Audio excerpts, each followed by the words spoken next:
My name is Carina Gardner, and I'm what you would call a practical designer. If you're ready to create a life that you love, become an incredible force for good, and generate income while pursuing your dreams, this is the podcast for you. Welcome to Make and Design. Hi, designers. Welcome to part 2 of Unmasking the Myths of the Dream Design Journey. So in the last episode, if you haven't listened to it yet, go back and listen to it. I go over the 4 stages that the Harvard Review goes through for new businesses. And those are, just as a reminder, existence, survival, success, and takeoff. And so I kind of just went through those and how they matter to a design business owner and someone who's trying to create their own design business, whether it's freelance or they're trying to get a manufacturing deal or they're trying to use online platforms. So this piece of it, so today I want to talk about some of those myths in that dream design journey, because it really is a dream design journey, you guys. It's incredible to be able to create every day, to make beautiful, amazing things is really kind of a dream come true for so many people, especially if they were doing really heartless work. I remember Julie, who's one of our coaches, saying that she was like a receptionist or something in a business, and it sucked the soul out of her. And I think that right now we're in an interesting revolution, especially for women, but trying to find work that feels fulfilling, work that feels amazing. And that is why I love being able to work with designers, because for me, being a designer, making money as a designer, and being a creative has been such an amazing thing. And because of the way I've done my business, I know that it doesn't have to be $1,000 or $5,000 a month. I know it can be a lot more than that. And when I say that, I mean it can be $200,000 a month. It can be $250,000 a month. What am I saying? $250,000 a year. It can, and maybe there's a designer out there doing $250,000 a month. If they are, oh my gosh, send them over to me. I'd love to learn everything from them. But I will say, as a designer, I have done very well for myself, and I know that you can do really well for yourself as well. And a lot of that has to do with kind of your expectations and how you go into things. So today is the unmasking the myth portion of this episode, of these 2 episodes that I kind of built together. So I'm going to go over 3 things that I see over and over again that really gets people down. And it kind of makes it so that the design journey becomes less fun for them because they haven't gone into it with the correct expectations. So I think this will really help you. I hope it will set expectations for you, and it will also give you a lot of hope for the journey that you're on.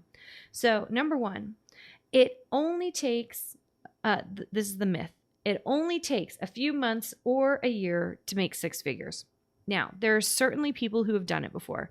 I am not one of them. It took me 3 years to get to 6 figures. And so, and I had a Ph.D., a master's degree, and a whole bunch of freelance work and agency work under my belt. And when I started my design business, it still took me 3 years to figure it out. It's the same methodology that we use within our own program because we know what it takes now that I've done it several times over.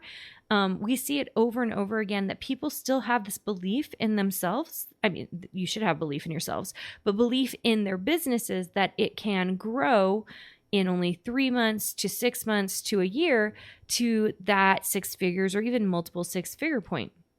Basically, it's kind of like a shallow dream. It's like it doesn't have any, it's like a gourd. It doesn't have any meat in it. It doesn't have like the actual fruit in it. And so what I like to tell people is that it's going to take some more time than you think. So when last episode I talked about how the average business usually comes into fruition after 5 years. Sometimes we see it happen sooner than that. And you see in my design business, I did it in 3 years and it was pretty strong after that. We never have had a really bad year since that time period. And so about 3 years. And then, in Design Suite, we try to push it so that you can start making some at least decent money by about 18 months. That's what we're usually pushing for. And so I think that like the myth surrounding the whole idea that like you're just going to make it because you're going to make it because you're just drawing a lot and because you're just posting a lot on social media is a horrible myth to live by. It's a lot more work than that.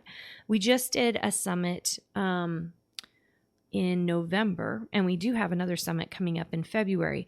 But our summit in November was interesting because I did an interview with Mandy Cochran. It's phenomenal. If you want to see it, we do still have a VIP pass. I think it's $97, so you can get the whole summit, which is pretty incredible. Tons of tutorials. It's really good. But this interview, she talks about how she did it. It's very interesting. It's almost the opposite of the way I did it, which goes to show there are a million ways you can do this, you guys. There are a lot of different ways. I personally think the way she did it was harder.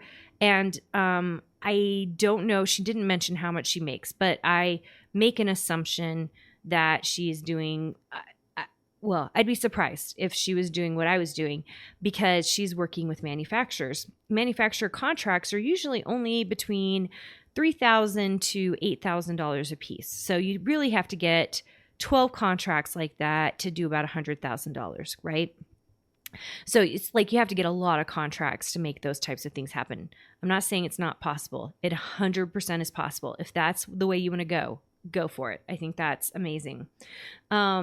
But anyway, back to what I was saying about it. She's done it almost the opposite way, but she also debunks the myth that it just happens super fast. It just doesn't. Instead, she spent all this time working on it. She spent all this time drawing. She spent all this time pitching. And I mean, she was pitching a lot. Like it was no small amount.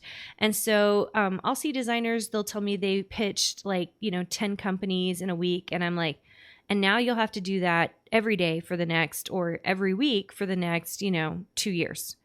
That's what we're really looking at. And so people just don't realize that. And that brings me to myth number 2.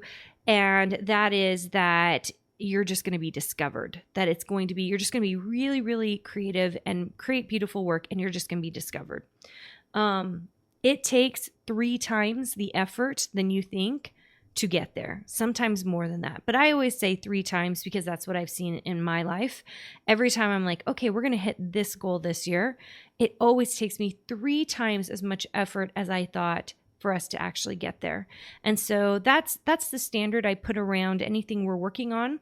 You guys know we started doing these summits, 100%, 3 times more the effort than we expected to make those things happen on my team, with me, with sponsors, with the presenters. It's just a lot more work than you would expect. So I think based on that, I just want for you to understand and know that it's going to take more effort than you think.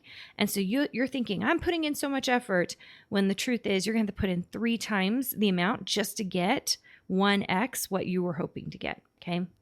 And the third one I want to talk about is that I meet designers all the time. They're so excited about design, which makes me so happy because I do love design and I love being creative, but they really believe that it's going to be creativity all the time. And I hate to burst the bubble on this one, but it's maybe creative 50% of the time. Maybe a little bit more than that if you're spending more time in implementation than sales and production. But a lot of times it's not, you don't get a couple of days of the week, don't get to be just creativity and drawing and design. There are a couple of days a week where it's production, putting zips together, writing SEO, writing descriptions, researching stuff, like not stuff that I would put into the creative category. Instead, they're in the business category. And a lot of designers are avoiding these things because they aren't creative and fun. And I can tell you right now that if at least 30% of your time isn't spent in work that maybe you don't 100% enjoy, then you're probably doing something wrong. That's what I've seen anyway. Maybe you're the exception to the rule, but I rarely see it. Maybe it's because you really love the SEO and the tag keywords and all of that good stuff. I don't. I'm going to admit to you, I don't. It's not the funnest thing for me to do. And so because of that, I just want you to be aware that it's not going to be creative and fun all the time.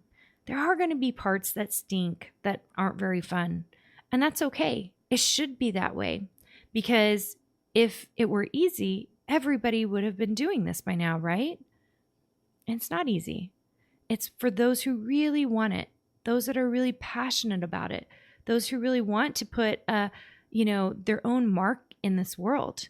And that's what design and creativity are really all about. It's being able to put your stuff out there and let others enjoy it. Serve those who really want to be served. And I think there's a ton of power in that and a ton of fulfillment in that, which is why I love being a designer, and I hope you do too.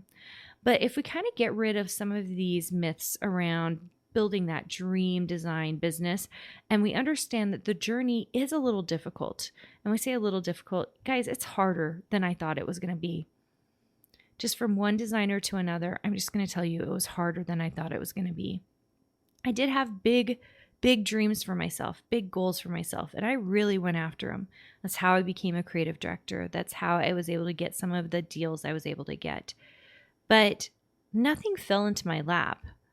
It was like every opportunity that came around, I took a hold of it and I figured out the right way to utilize it. That's what you need to do too. And there's a ton of power in that. And I hope you're doing that for yourself. All right. This is the last episode before January of 2024. Can you even believe it? I hope you're writing down your goals. I hope you're starting to think about wonderful things that you can do. I definitely have some New Year's things that I'm going to be talking to you guys about starting January 1st, which is really exciting for me. And I hope that it helps you as you're figuring out your New Year's goals and what you want 2024 to look like. Just like Anne Shirley said, although she said it for days, tomorrow is a new day with no mistakes in it. 2024 is a new year with no mistakes in it, and you get to make it exactly what you want it to be. So I love grounding people with the reality of things, but then dreaming big. And there's a reason there's land and then there's sky, because we need both. We need grounding in reality, and we need the big open sky for all of our big dreams. So I think those two things, there's like this magical point where those two things meet, and that's how we know that we're doing the right things. It's a little bit of land, it's a little bit of sky, it's the reality versus the big dreams. And those two things, we get to have both of them. We really do. So I hope you are on that journey. I'm so excited for those of you who are excited about 2024 and working your way towards something really wonderful. Keep up the amazing work, and I will see you soon. Did you know you have access to more free design content, die cut files, and sewing patterns? Join our exclusive VIP group for free by going to designsweetcourses.com/free.